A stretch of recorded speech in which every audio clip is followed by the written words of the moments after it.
1, 2. Oke. Sore teman-teman. Sore. Boleh duduk, thank you. Selamat sore teman-teman dari New Identity Church. Saya harap teman-teman semua dalam keadaan yang sehat dan baik. Walaupun jam 3 bukan jam yang mudah ya. Enggak mudah, tapi saya percaya bahwa Tuhan masih bisa berbicara di jam-jam yang enggak mudah sekalipun. So, first things first, tadi saya sudah diperkenalkan sedikit. Yang beberapa yang teman-teman mungkin perlu tahu, saya memang bukan tipikal pembicara atau pengkhotbah yang teriak-teriak. I'm not that type of person. Jadi saya tipikal orang yang ngomong santai. Kenapa? Karena jemaat saya banyakkan generasi Z dan milenial. Takutnya kalau teriak kena mental mereka semua takutnya. Jadinya I'm not that kind of person. Dan saya sebagai pembicara memang tipikal yang agak ngajak berpikir. Maksudnya agak logis gitu maksudnya. Bukan karena apa-apa, karena saya hanya tidak mau ngejek pengetahuan saudara aja sebenarnya sih. Dan saya percaya Tuhan adalah Tuhan yang bisa Tuhan itu bukan gak masuk akal, Tuhan di atas akal, amin. Tetapi Tuhan juga menciptakan akal, so lewat akal pun kita bisa belajar untuk at least kenal dia. Buka hati ya, buka pikiran juga. Oke, I think that'll be all. Hari ini saya mau bicara sesuatu yang sebenarnya simple perenungan saya, tapi saya harap bisa memberkati teman-teman dan minimal bisa bikin kita melek di jam-jam rawan ini. Oke, so hari ini saya mau bicara tentang tak terlihat, tak terbatas. Karena kebetulan ini kita belum lama baru merayakan kenaikan Yesus. So saya akan singgung itu sedikit. Karena mungkin cerita tentang kenaikan Yesus mungkin adalah sebuah cerita yang kita buat bagi para pengkhotbah tidak semua mudah untuk mengkhotbahkan ya. Tidak semua ada hal-hal yang baik yang mudah langsung bisa kita pakai. Tapi ada beberapa perenungan yang saya rasa akan menarik bagi teman-teman saudara semua. Are you guys ready? Oke, yuk kita buka di Kisah Para Rasul 1 ayat 6 sampai 11. Kisah Para Rasul 1 ayat 6 sampai 11. Maka bertanyalah mereka yang berkumpul di situ. Tuhan, maukah engkau pada masa ini memulihkan kerajaan bagi Israel? Para murid bertanya, berarti mereka nggak tahu. Jawabnya, engkau tidak perlu mengetahui masa dan waktu yang ditetapkan Bapa sendiri menurut kuasanya. Tetapi kamu, termasuk Anda dan saya juga, akan menerima kuasa kalau Roh Kudus turun ke atas kamu. Dan kamu akan menjadi saksiku di Yerusalem dan di seluruh Yudea dan Samaria sampai ke ujung bumi. Sesudah ia mengatakan demikian, terangkatlah ia disaksikan oleh mereka. Dan awan menutup dari pandangan mereka. Ketika mereka sedang menatap ke langit, waktu ia naik, tiba-tiba berdirilah 2 orang berpakaian putih dekat mereka dan berkata kepada mereka, hai orang-orang Galilea, mengapakah kamu berdiri melihat ke langit? Yesus ini yang terangkat ke surga meninggalkan kamu akan datang kembali dengan cara yang sama, seperti kamu melihat dia naik ke surga. Oke, kita akan fokus di sini aja. Saudara bisa lihat teman-teman bahwa Yesus udah di posisi mau naik ke surga. Dan di sini kita lihat murid-murid bertanya, artinya ada pertanyaan yang belum terjawab. Ada hal-hal yang mereka belum jelas. Dan yang menarik, Yesus tidak menjawab atau menjelaskan, tetapi dia malah ngasih jawaban gantung. Saudara dan teman-teman mungkin pernah ada di posisi di mana ada hal-hal yang gak terjawab. Jadi gini, konteks tentang bagaimana Yesus naik ini gak sembarangan. Tidak mudah untuk dicerna. Kenapa gini?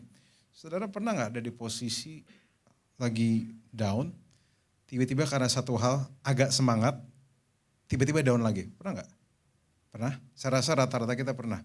Kita lagi down, tiba-tiba ada sesuatu yang terjadi membuat kita lebih semangat, tetapi tampaknya belum semangat kita nyampe klimaks, tiba-tiba kita udah down lagi. Kira-kira ini yang dialami para murid. Mereka down habis pada waktu mereka melihat guru mereka dipermalukan di kayu salib. Kemudian mereka semangat sedikit pada waktu guru mereka bangkit. Mereka punya pengetahuan yang baru tentang guru mereka.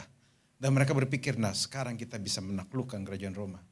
Tetapi pada akhirnya ternyata semangat mereka cuma sampai situ karena tiba-tiba Yesus naik.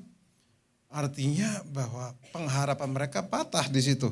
Dan ayat 10 sebenarnya sangat menarik. Kenapa? Karena bahasa Inggrisnya adalah staring at the empty skies. Mereka menatap langit, tapi bahasanya adalah menatap langit yang kosong dalam bahasa Inggris. Artinya, itu bahasa poetik yang bilang bahwa pengharapan mereka habis. So some of you mungkin merasakan pengharapan yang habis. Kita semua pernah muncul di posisi itu. Dan teman-teman tahu nggak, kalau ada hal yang dialami para murid, bahasa Inggris mengatakan mereka itu ada di level upset. Tahu nggak upset itu apa? Upset adalah kondisi di mana mereka takut, bingung, khawatir, puyeng, nggak tahu harus berbuat apa. Jadi itu yang dialami oleh para murid.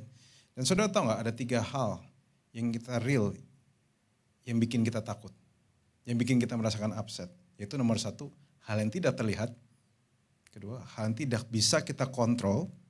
Dan ketiga, hal yang kita nggak tahu. Dan yang menariklah di semua ayat ini, 3-tiganya terjadi di para murid. Para murid mengetahui hal yang mereka nggak tahu satu hal.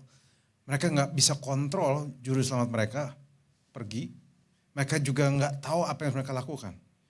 Jadi artinya ada something yang mereka takut. Nah tetapi apa yang bisa kita lihat dari sini? Ada satu teolog bernama Thomas Aquinas ngomong hal kayak gini. Yuk, boleh slide-nya ditulis. But Christ's ascension into heaven, ya slide-nya boleh. Whereby he withdrew his bodily presence from us was more profitable for us than his bodily presence. Belum muncul ya slide-nya ya? Bisa dimajuin? Bisa? Sudah? Saya harap udah dimajuin. Jadi bahasa kayak gini. Pokoknya basically Thomas Aquinas ngomong gini. Bagi Thomas Aquinas lebih baik Yesus naik ke surga. Kenapa? Karena dia lebih menguntungkan bagi kita. Karena nomor 1 bikin kita nambah iman kita. Yaitu iman kita pada hal yang tidak terlihat. Kedua untuk mengangkat pengharapan kita. Dan ketiga agar kita bisa berpikir, memikirkan perkara di atas. Nah teman-teman ada 4 perkara yang saya mau share. Karena kita suka gini, saya tahu bahwa banyak teman-teman kita semua pengen beriman. Tapi saya hari ini mau share sebuah pandangan yang menarik bahwa tentang bagaimana kita belajar melihat sesuatu yang tidak terlihat. Generasi Z, millennials, which is maybe some of you ada di sini, adalah generasi yang paling visual. Arti generasi paling visual adalah kamu mengukur semua dari apa yang kamu lihat. Apa yang kalau kamu tidak melihat itu berarti kamu nggak merasa itu akan kejadian. Kalau kamu tidak bisa lihat itu berarti mungkin itu nggak jadi kenyataan.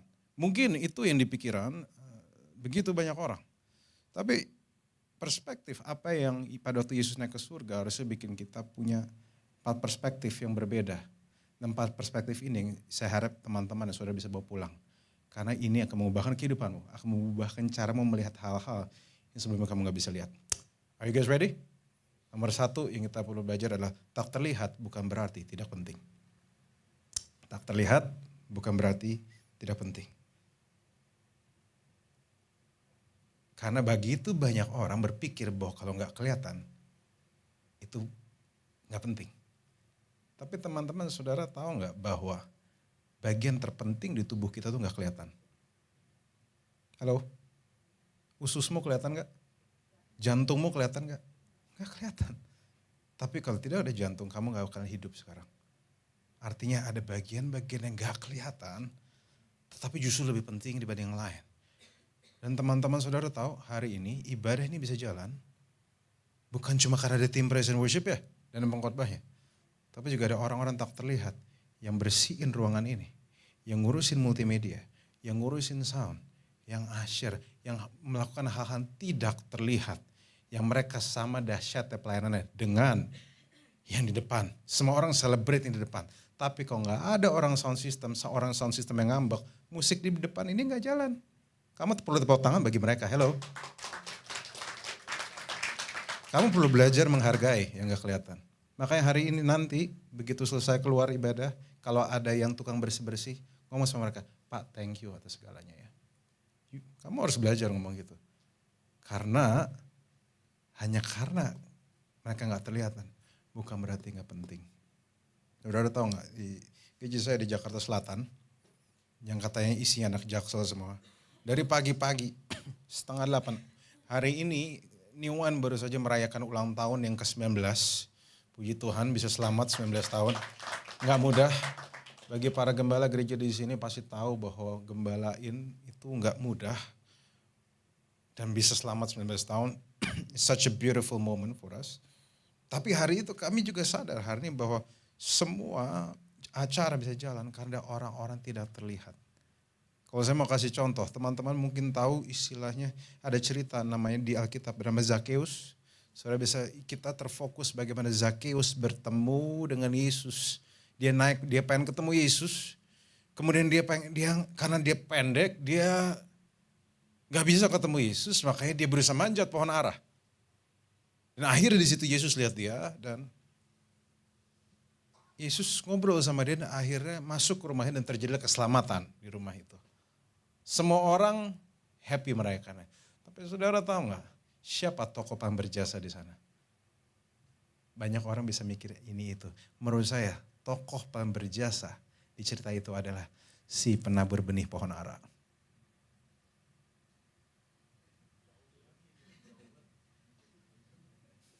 Jauh ya?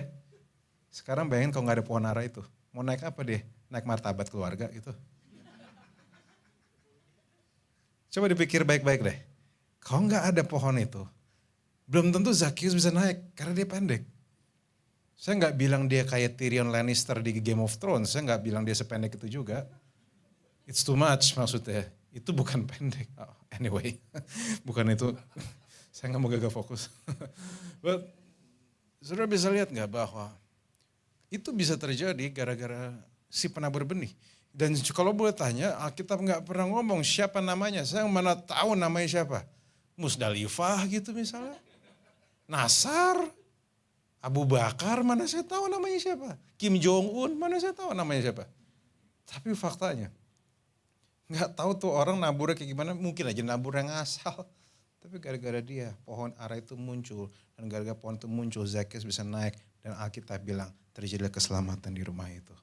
Poin saya adalah, jangan pernah anggap remeh hal nggak terlihatan. Justru dari sekarang, kalau saya boleh nabur sesuatu di New Identity Church, mulai dari minggu ini, minggu-minggu depan, kasihi, hormati, dan hargai mereka yang melayani tidak terlihat. Mau tepuk tangan ini saatnya sebenarnya. Learn to appreciate them. Learn to appreciate them. Karena banyak hal terjadi di belakang. Saudara dan teman-teman tahu nggak? Ini bagi orang broadcast saja pasti tahu. Di namanya sebuah event, gereja, service, ada yang namanya broadcast and production team. Dan justru mereka berfungsi paling baik kalau mereka gak kelihatan. Kalau mereka kelihatan, berarti ada problem. The goal is to be invisible. Hello production team, saya sedang membela kalian ini. The goal is to be invisible supaya acara berjalan dengan smooth. Kalau sampai acara nggak smooth dan semua nengok ke production team, it is trouble. Jadi ada pelayan-pelayan memang khusus untuk invisible, tapi justru mereka jantungnya.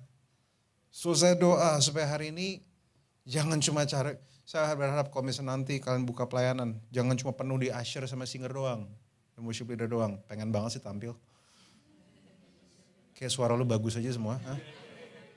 Sorry ya, saya tahu, come on, I've been pastor for a couple of years. Saya tahu ada beberapa orang yang pengen nyanyi dengan alasan aku ingin berikan talentaku untuk Tuhan.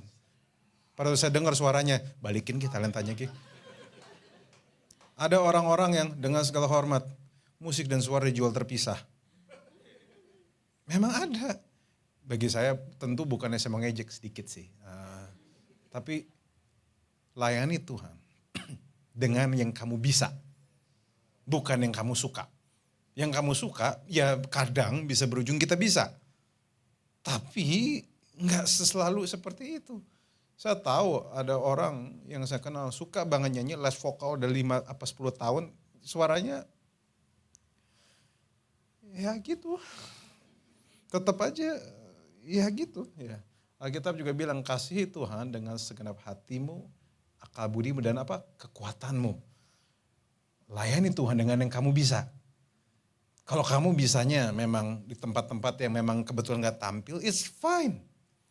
Tuhan menghargai dan Tuhan menghormati hal itu. Amin. Tuhan menghargai hal-hal seperti itu. Tuhan ciptakan semua.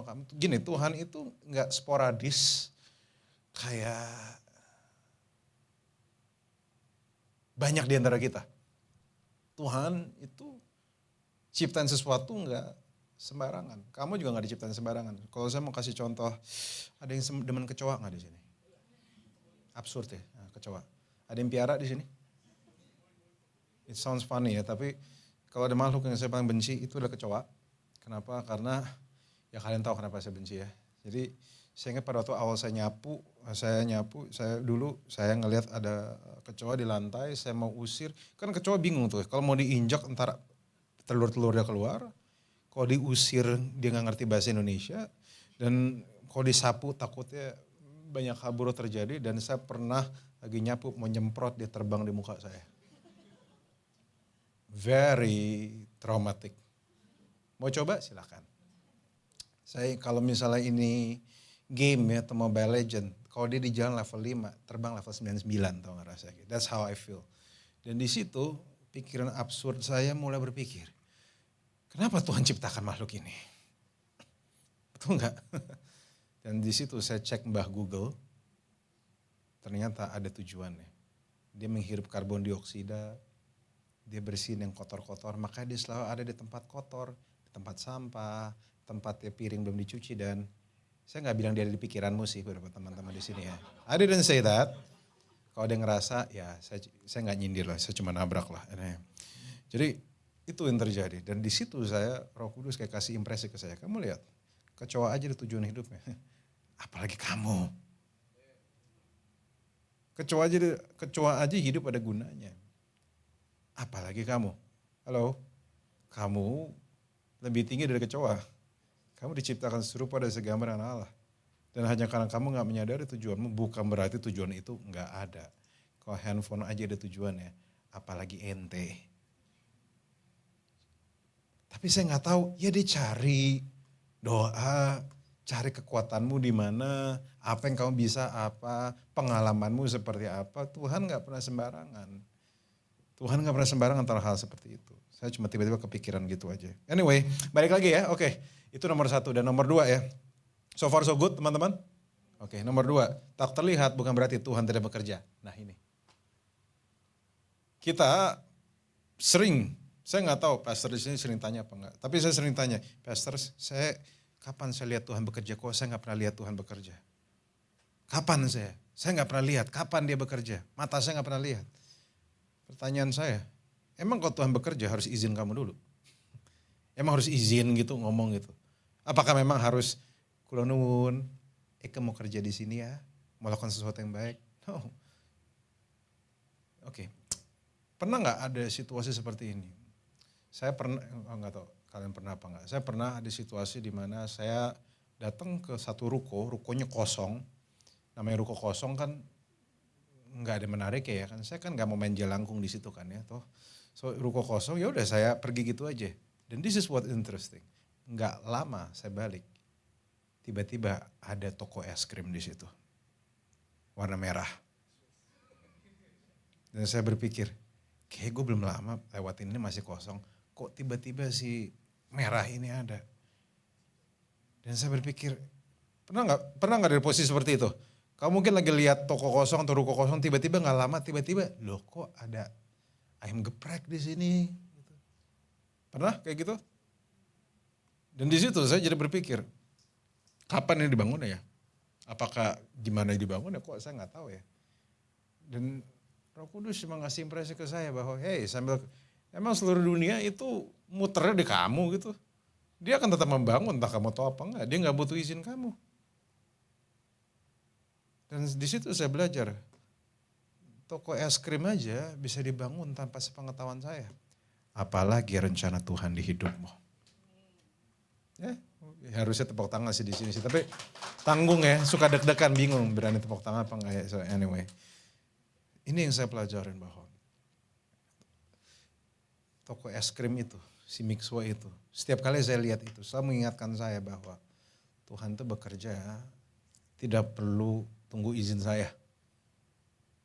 Dia bisa melakukan banyak hal tanpa saya lihat, tanpa saya tahu, dan walaupun saya nggak ngerti, teman-teman tahu nggak, walaupun kamu nggak ngerti bukan berarti rancangan Tuhan itu jelek. Banyak hal yang kamu nggak ngerti di dunia ini, bukan berarti dia jelek kan. Jam tangan kamu nggak selalu ngerti dalamnya gimana. Handphone kamu tidak selalu mengerti how does it work, tapi bukan berarti handphone itu jelek. Cuma literasi kamu yang jelek, haha. Saya tahu, saya punya teman dulu bertahun-tahun lalu dia punya handphone mahal, dia nggak tahu di handphone itu ada kalkulator. Kan, come on maksudnya. Tapi most of the time setuju nggak bahwa kita kayak gitu? Kita diciptakan serupa segambar dengan Tuhan, tapi kita nggak selalu tahu potensi yang kita punya. Kita nggak selalu tahu apa yang Tuhan taruh di hidup kita. Dan kita pun seringkali mengandalkan mata kita untuk lihat Tuhan bekerja apa enggak. Hari ini sadarilah, God is always at work in your life. Always. Walaupun kamu gak sadar, walaupun kamu gak lihat. Tapi Kak, perasaan saya gak merasakan hal itu. Perasaan bisa salah. Perasaan bisa berubah. Hello, para perempuan. Dia bisa ngomong, aku sayang kamu selamanya, bertahan cuma 3 bulan. Jangan pura-pura gak tahu, karena itu mungkin untuk kamu. Ya, kalau ada orang ngomong, jemaat saya ngomong ke saya, Pastor saya baru jadiin 3 bulan, in a relationship 3 bulan terus udah putus. Saya bilang itu bukan in a relationship, itu namanya internship, tau gak? Relationship mana yang 3 bulan, itu internship. Saya diajak teman saya untuk pergi ke satu daerah, namanya daerah Pik 2. Dari sini sih jauh banget. Dari rumah saya juga jauh banget. Makanya diajakin. Karena saya malas nyetir sendiri ke situ. Dan saya ngelihat bagaimana itu daerah itu gede banget. Dan dibangun tanpa saya lihat. Dan kadang kita harus punya pandangan seperti itu teman-teman. Kita kadang perlu lihat realita dunia. Dan kita lihat bagaimana Tuhan bisa bekerja. Kalau Pik 2 aja bisa dibangun tanpa saya tahu. Apalagi Tuhan lebih besar daripada developer-developer itu. God can do great things for you, through you, with you, for Him. Amin. Saya harap menjadi sesuatu yang menguatkan. Nah, nomor 3, justru kesehatan lahir dari dalam keluar. Nah, ini yang orang suka lupa bahwa kita seringkali fokus sama apa yang di luar. Kita memperbaiki apa yang di luar. Tapi banyak orang lupa bahwa kesehatan justru muncul dari bagian-bagian yang tidak terlihat. Yang paling penyakit paling berbahaya justru yang gak kelihatan. Dan kesehatan dimulai dari dalam keluar. Teman-teman tahu gak ada iklan yang di minuman vitamin C yang iklannya judulnya kayak gini. Healthy inside, fresh outside. Tahu kan? Ngerti ya? Kenapa? Karena teologi dan biologi setuju bahwa kesehatan itu dari dalam keluar. Dan kerohanianmu itu pun kamu gak bisa bayar dengan pelayananmu. Kerohanianmu itu dari dalam memancar keluar. Dari hubunganmu dengan Tuhan baru memancar keluar. Kamu gak bisa tukar itu dengan pelayanan. Kamu gak bisa tukar hubunganmu yang dari dalam itu dengan pelayananmu yang di luar. Dan saudara tahu gak bahwa bagi teman-teman yang olahraga pasti tahu begitu banyak lemak yang paling jahat justru gak kelihatan. Ada satu lemak yang paling jahat yang sulit diukur namanya visceral fat. Itu lemak yang ada di daerah perut, lemak yang suka nahan jantung, nahan usus dan sebagainya. Itu the most dangerous one. Justru yang kelihatan-kelihatan mah gak dangerous. Dan ada yang struggle sama jerawat gak? Jerawat saya satu, Pastor. Satu apa? Satu muka gitu maksudnya. Beberapa anak SMP itu suka gak pede dan mereka akhirnya pergi ke klinik-klinik tertentu untuk bisa membersihkan wajah mereka. Tapi yang kita suka lupa, jerawat pun isunya sebenarnya bukan isu luar aja. Kita tahu bahwa isu kotor itu cuma isu kecil. The biggest issue itu hormon, apa yang dimakan. Balik lagi ke dalam. Dan kalau kamu mau tahu, saya mau nanya, ada yang, saya gak tahu gini, saya semenjak menikah, saya jadi terpaksa nonton drama Korea demi kelangsungan rumah tangga, supaya rumah tangga saya aman dan tenang. Sekitar 2 bulan lalu saya baru aja nonton satu film namanya Queen of Tears. Ya. Jadi Queen of Tears itu menurut saya sangat menarik karena mirip sinetron Indonesia, cuma bedanya lebih cakep aja gambarnya. Kan ada yang mati, ada yang ketabrak, ada yang amnesia, ada yang harta diambil. persis kayak sinetron Indo, cuma kurang satu aja, kurang naga. Kurang naga aja. Si Kim So Hyun, Kim Ji Won, Kim Jong Un dan sebagainya, semua Kim bisa disebut.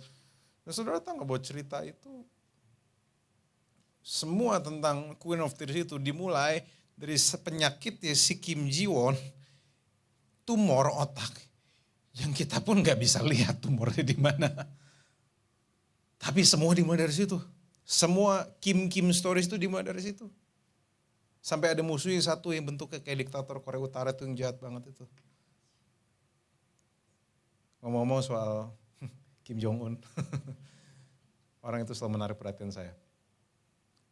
Baru kemarin saya nonton, 2 minggu lalu saya nonton. Dia baru aja bikin album Praise and Worship buat dirinya sendiri. Wow, that's brilliant.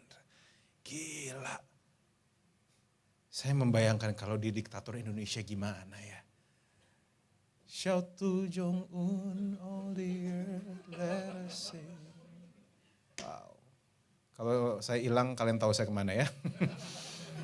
But it's just funny for me. Nah, saudara bisa lihat ya bahwa film-film itu justru dari dalam keluar. Jadi hari ini saya mau kasih tahu, justru apa yang kamu lakukan di kamarmu, itu justru yang penting. Itu menentukan siapa dirimu. Apa yang kamu baca, apa yang kamu renungkan. Justru makanya baca Alkitab di kamar. Bersaat teduh, berdoa, itu di kamar. Bahkan Yesus bilang, tutup kamarmu, enggak usah ada yang liatin. Ingat, teman-teman baca Alkitab tidak semua harus di-instastoryin, amin. Enggak semua, dan bahkan perenunganmu enggak selalu harus di-instastoryin. Itu kadang perenungan buat kamu aja. Kalau misal tergerak bagi silakan, tapi kehidupan private-mu yang menentukan kehidupan publikmu. Orang-orang yang berkhotbah dengan luar biasa, worship leader dengan luar biasa, itu struggle di kamarnya, berdoa nangis di hadapan Tuhannya. Itu enggak sembarangan. Dan yang keempat, saya ada mau terakhir. Happy kan? Cepat kan? Pemain musik, saya minta pemain musik. Keempat, ada banyak hal indah bisa dialami jika fokusnya tidak hanya pada yang terlihat. Ada satu ayat yang selalu menyentuh saya sampai hari ini bernama, tahu nggak ayat ini? Judulnya gini, kecaplah dan lihatlah betapa baiknya Tuhan. Itu salah satu ayat yang paling intriguing bagi saya. Mau tahu kenapa? Karena biasanya kita harus lihat dulu, baru ngecap, baru sadar. Ini kecap dulu, baru lihat, baru sadar. Memberi kita ide bahwa berjalan dengan Tuhan itu kadang gak bisa lihat dengan matamu. Dan ini bukan cuma soal berjalan sama Tuhan, realitanya ada banyak hal indah yang kita tidak bisa nikmati kalau kita hanya mengandalkan mata kita. Contoh, rujak bebek. Itu makanan tuh kan bentukannya aneh banget kan. Saudara tahu gak, teman-teman gini, banyak makanan Indonesia yang taste good but looks bad. Salah satunya rujak bebek, aneh banget bentukannya. Yang kedua, rawon. Rawon itu menurut saya sup daging terenak yang pernah ada. Tapi buat beberapa orang rawon tuh gak enak. Bentukannya mengerikan. Kayak minum oli kotor atau gak sih? Betul gak? Kalau kamu hanya fokus di apa yang terlihat, kamu akan kehilangan banyak hal. Makanan aja bisa gitu, apalagi kamu berjalan bersama Tuhan. Ada satu video YouTube yang saya tonton tentang bagaimana para bule-bule ini dikasih coba bubur ayam abang-abang. Dan pada waktu pertama kali bule-bule ini dikasih judul bubur abang-abang ini, mereka tidak tertarik. Mereka sama sekali tidak tertarik dengan bubur-bubur itu. Kenapa? Karena bagi mereka, aneh bentukannya. Warnanya kok aneh. Kok warnanya gak pleasing ya.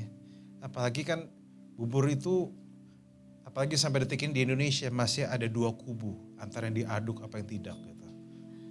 Itu bisa jadi perang. Saya tim bubur diaduk. Karena biar rasanya merata. Istri saya enggak. Istri saya pada waktu saya tahu istri saya ternyata tim bubur gak diaduk. Di situ saya berpikir ini saya kurang nanyanya nih waktu itu tuh. Karena pada waktu saya lagi makan bubur tiba-tiba dia tutup buburnya. Kenapa? Aku muak ngeliatnya gitu. Oh, kamu dari aliran sesat itu ya ternyata ya. Dan guess what? Orang-orang yang di bule-bule itu gak tertarik makan. Tapi mereka bilang gini, kita akan coba makan. Karena memang acaranya di whole idea, acara tentang bagaimana mereka coba makan bubur. Pas mereka makan, tahu gak respons mereka?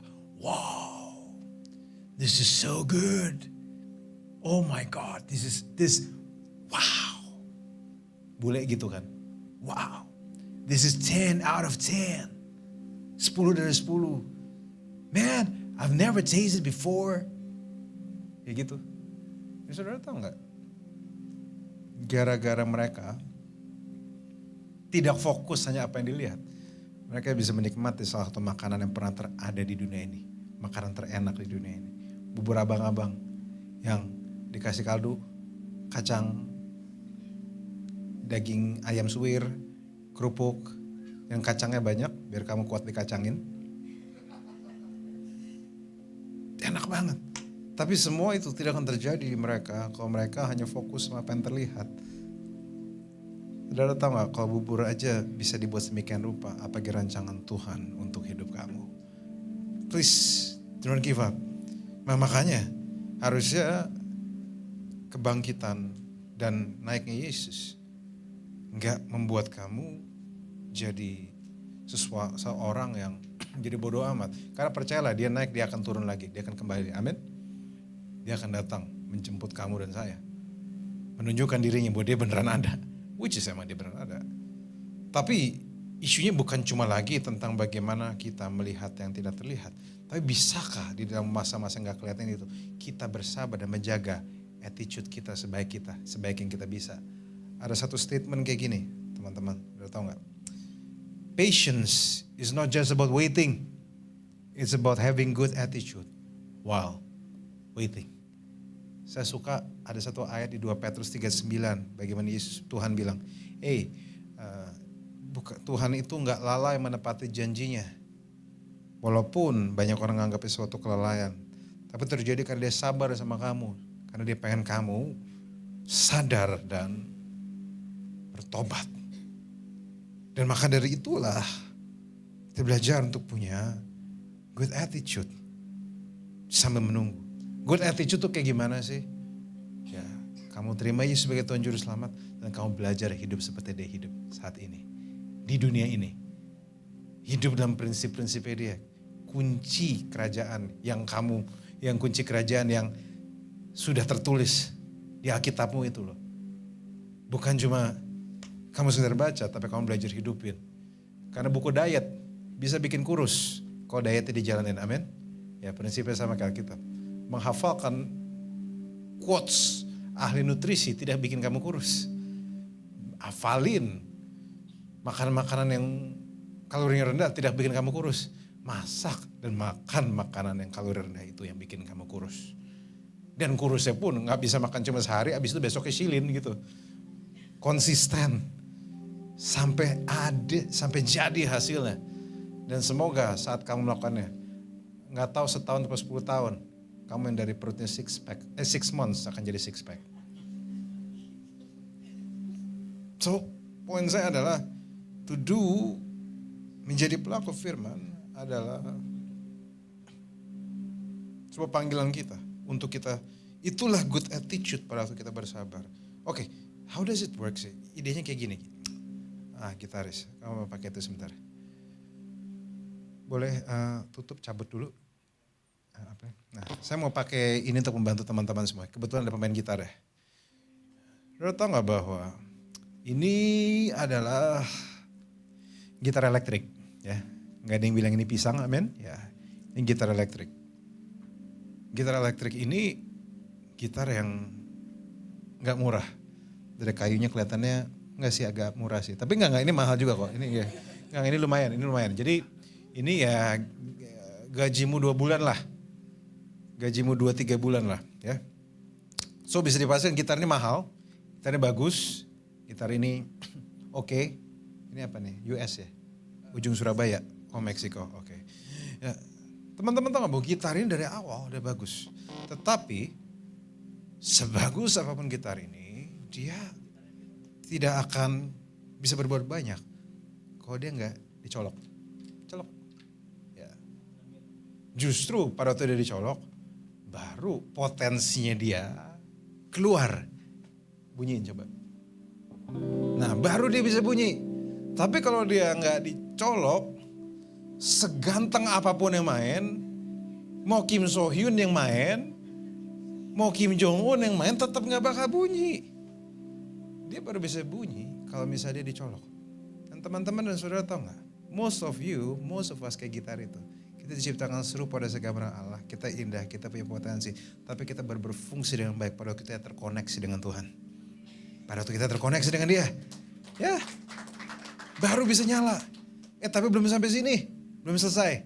Kamu terkoneksi artinya gitar itu terkoneksi dengan aliran listrik untuk kepentingannya sendiri. Dan kamu terkoneksi dengan Tuhan, itu untung ke diri kamu. Tetapi belum selesai sampai situ. Walaupun gitarnya udah dicolok dengan baik, tapi apakah cukup untuk dicolok aja? Tampaknya enggak, karena gini, kalau cuma dicolok, tapi nggak ngerti cara main kuncinya, maka nggak bunyinya jelek. Coba lepas, nyalain, lepas kuncinya. Lihat nggak saudara? Kalau untuk gitar ini berfungsi dengan baik, bukan cuma harus dicolok ke aliran listrik ya, tapi juga harus belajar kuncinya. Kalau dia udah dicolok sekalipun, tapi kalau nggak ngerti kuncinya, maka yang keluar dari dia hanyalah noise. Tapi pada waktu dicolok dan dia main kuncinya dengan benar, yang keluar bukan noise, yang keluar adalah sound, voice, indah di telinga, baik di telinga. Saudara tahu nggak? Inilah gambaran manusia. Terima Yesus harus bagus. Kamu kecolok, kamu dicolok terkoneksi kembali dengan surga. Tetapi kalau kamu cuma nyampe koneksi dengan surga dan kamu abis itu ya yang penting terima Yesus, maka hidupmu akan kayak gitu. Kamu nggak tahu kunci kebenaran, akhirnya walaupun Kristen, walaupun disayang Tuhan, hidupmu malah cuma jadi noise orang. Hidupmu malah ganggu. Hidupmu gak jadi berkat bagi orang lain sama sekali. Karena yang bikin suara jadi berkat bukan cuma pada waktu dicolok, tapi pada waktu dia main kuncinya. Gak main ngasal. Dan Tuhan tahu hal itu. Dan Tuhan kasih tahu bahwa dia bukan cuma mau kamu nyala lagi, tapi dia mau kamu punya kehidupan. Dan kehidupan itu dimulai pada waktu kamu ngerti kunci kehidupan. Kunci kehidupan yang Tuhan berikan sama kita. Dan itu ada di dalam firman Tuhan. Jadi kamu gak cuma sekedar dicolok, tapi kamu belajar kunci kehidupan yang Tuhan sudah berikan sama kamu. Sehingga pada akhirnya kamu bukan cuma jadi orang Kristen, tapi hidupmu jadi orang Kristen yang bermakna. Yang setiap kali orang lihat kamu bukan cuma orang lihat Yesus atau lihat kamu sebagai orang beribadah di gereja, tapi kamu juga jadi orang hidupnya bernilai. Karena hidupmu berbunyi dan memakai kunci-kunci kehidupan Tuhan udah kasih. Saya akan tutup dengan cerita ini. Quotes terakhir saya, sambil menunggu kedatangannya kembali. Percaya bahwa dia baik dan tetap bekerja mendatangkan, slide terakhir aja. Sambil menunggu kedatangannya kembali, percayalah bahwa dia baik dan tetap bekerja mendatangkan kebaikan. Hiduplah dengan nilai kebenaran. Jadilah setia, kerjakanlah keselamatanmu dengan ucapan syukur yang kamu percaya dan bersinar di antara mereka seperti bintang. Itu yang doa saya bagi teman-teman. Tuhan gak kelihatan saat ini, yes, tapi dia kirim Roh Kudus untuk kamu. Dan dia akan kirimkan guru yang terbaik untuk kamu. Bukan cuma terkoneksi dengan surga, tapi kamu bisa ngerti mana kunci-kunci kehidupan ini. Sehingga pada waktu ada tantangan hadir, kamu gak cuma sekedar nangis, Tuhan atau gimana. Tapi hikmat dari Tuhan mengalir. Karena kamu menghargai firman, kamu menghargai perkataannya. Thank you so much, semoga memberkati. God bless you all. Yuk, sebenarnya kita sama-sama berdiri. Saya mau berdoa bagi teman-teman semua. Saya udah selesai ya. I want to pray for all of you. Saya mungkin gak akan nyanyi untuk nutup. Saya cuma akan doakan bagi teman-teman. Bagi teman-teman yang hari ini tergugah atau terinspirasi dengan apa yang saya bagikan, apa yang firman Tuhan bagi hari ini. Saya berdoa supaya teman-teman bisa membuka hati dan pikiranmu dan kau mulai melihat sesuatu dari kacamata yang berbeda, bahwa memang Tuhan itu gak selalu seperti yang kamu bayangkan. Karena dia bukan jin, dia Tuhan, dia di atas kita.